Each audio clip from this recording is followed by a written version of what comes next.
Na ovom kanalu već počeo biti normalno da ja ocjenjujem jako čudne stvari. Prvo smo javnicu per game, a onda smo donijeli okuse. A sad je vreme da ja, Penguin, ocijenim Monster Energy-e.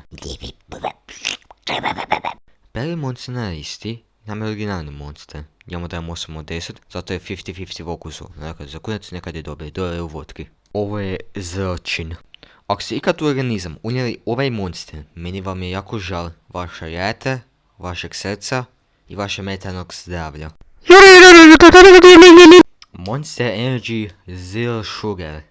Ako to ikome kupiš, ti se trebaš objesiti. I to odmah. Kako fina naranđa! Okus jabuke je čak dobar okus. Ima okus po onim bombonima kad nađeš u originalnom dućanu za 20 kuna ili 12 kuna, nemam pojma koliko su prije koštali zbog inflacije sada, ali jako fino, 5 od 10. Ovaj okus mi podsjeća na onaj jedan Disney film.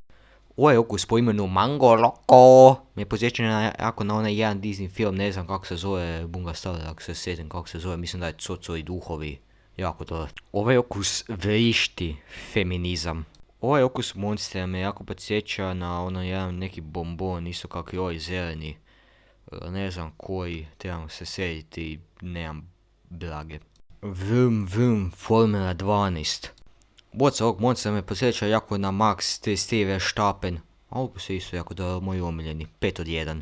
U zaključku, nula šećera je najgori okus, a vi se prepratite na kanal, jer će vam Max 33 Verstappen doći u sobu.